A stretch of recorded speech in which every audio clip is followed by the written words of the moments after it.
All right, 15 minutes before 7 o'clock here on Morning Live. Thank you so much for staying with us. Now, the Moral Regeneration Movement, or MRM, says it is concerned with the country's state of affairs, these being the current political situation, the destruction of infrastructure, unemployment, plus an ever-increasing dissatisfaction with social inequalities, to name but a few.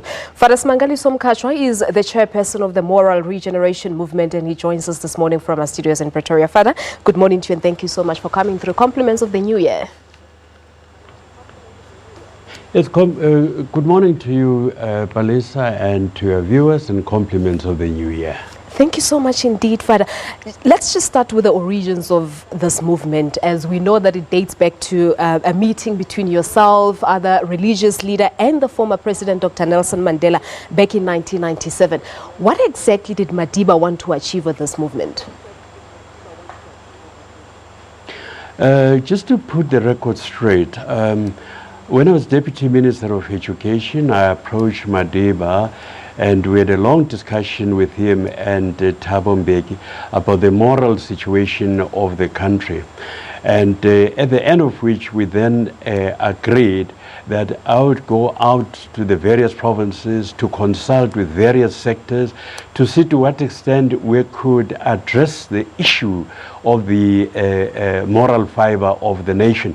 Because Madiba said that unless we combine social transformation with spiritual transformation, this country would have a huge problem. And I must confess that looking back now, it is very clear that because we have not really, I think, put a lot of effort, or as much effort as we should have, into the whole matter of RDP of the soul, we are probably in some of the messes that we find ourselves in today. And therefore what Madiba wanted was a society that was humane, a society that took very seriously certain values of Ubuntu, a society that wanted to make sure that people had a better life for all. So that was basically it. But also just to be able to say that even according to African culture, there are certain forms of principles of behavior that are common, that bind together either a particular group, ethnic group, or bind the people as a nation. So that's been our agenda all the time. That's what we're trying to achieve. Yes. And in terms of the problems that are currently facing the country, who do we put the blame on? Who should be driving the solutions, Father Mkhatshwa, to these problems? It certainly cannot just be the government alone, I believe. This is not, again, just to correct sometimes the wrong perception. This is not solely a government project. All what we did was to consult with government, because the government has a very important role to play also in the ethical or moral health of the nation. But in 2002, people from all the 9 provinces, from various sectors, young, old, rich, poor, educated, not so educated, political parties, government departments, they all came together in Pretoria and decided that, one, MRM must be led and run by civil society, not government. Government should support. So should other sectors that have the resources to be able to ensure that MRM works. Government has a very important role to play, because when people elect public leaders to go to parliament, to be in government, in order to ensure the common good of all, they therefore expect that they should behave themselves in a way that is acceptable and that promotes the common good. So that way then government becomes very important. But government also has got the power to dispense resources that do not belong to individual politicians, but they belong to the people of this country, they belong to the citizens, to do so in a way that is fair and just, and that promotes the common good of all, the peace, democracy, and freedom for all our people. Yeah, just on that point, Father Mkhatshwa, you do work with the Department of Arts and Culture. Are you perhaps also working closely with the ruling African National Congress, as we do know that they're steering the nation with its policies, even if it's just at an advisory role?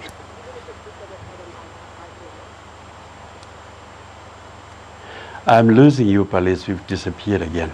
All right, my question to you was that, are you working closely with the ANC perhaps as the governing party in terms of steering the nation with its policies, even if it's just at, the advisory role?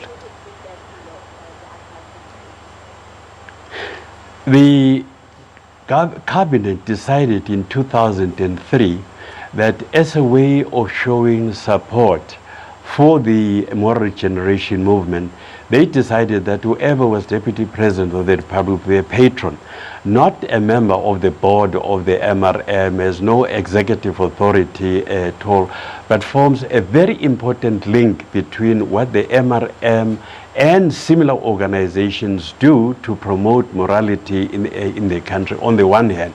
Secondly, the decision that was taken was that government would make a financial contribution towards the administrative work of the MRM every year.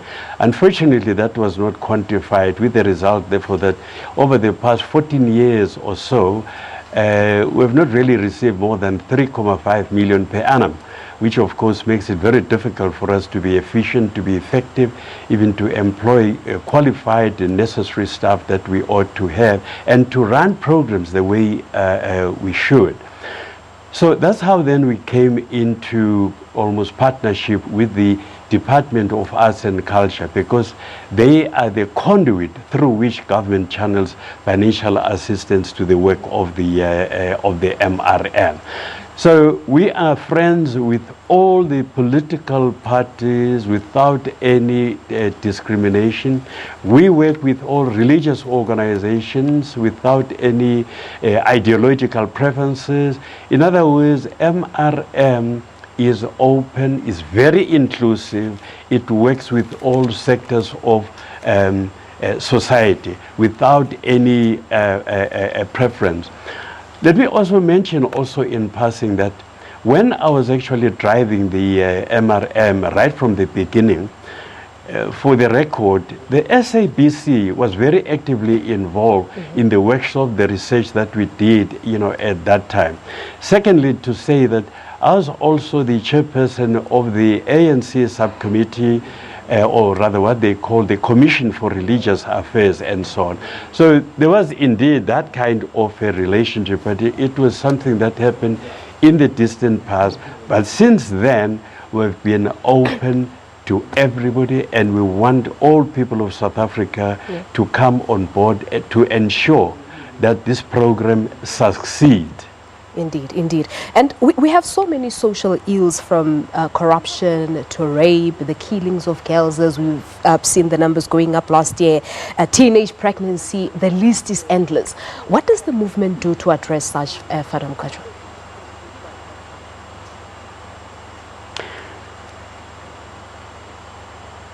The duty to tackle all the social problems that we are facing, that we have alluded to, is the responsibility of every South African. Families must ensure that right from the beginning they inculcate certain moral values in their children. Institutions of higher learning, schools, government departments, social sectors, organizations of various types, each and every one of them have the duty to promote the moral regeneration, the moral renewal of this country, because it's in our interest to do so. Now, government has a certain specific responsibility, and it has a lot to do with governance. There are laws in this country. There's a constitution in this country which spells out very clearly what needs to be done to ensure the success of South Africa as a nation. So therefore, there are certain crimes like corruption. There are certain crimes, I would almost say myself, over-exaggerated materialism.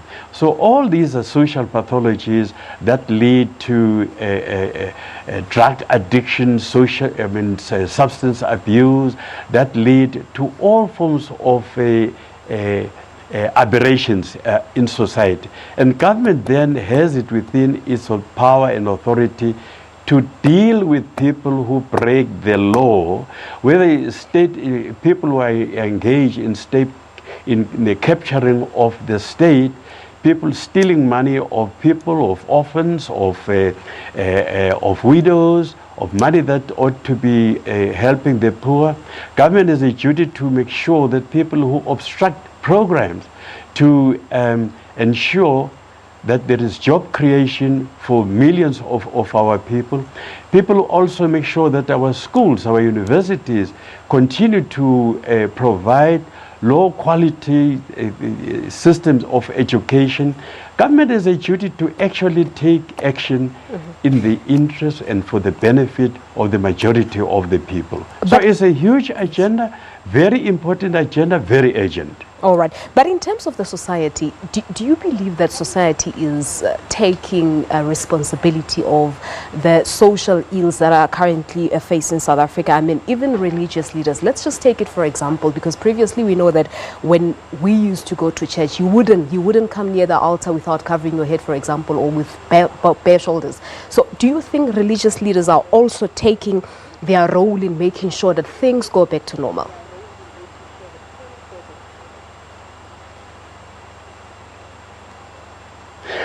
I have no reason to doubt that religious leaders, I think, take their job quite seriously, their vocation, as a matter of fact. Having said so, though, what is alarming is the number of churches that are mushrooming every 2 weeks all over South Africa.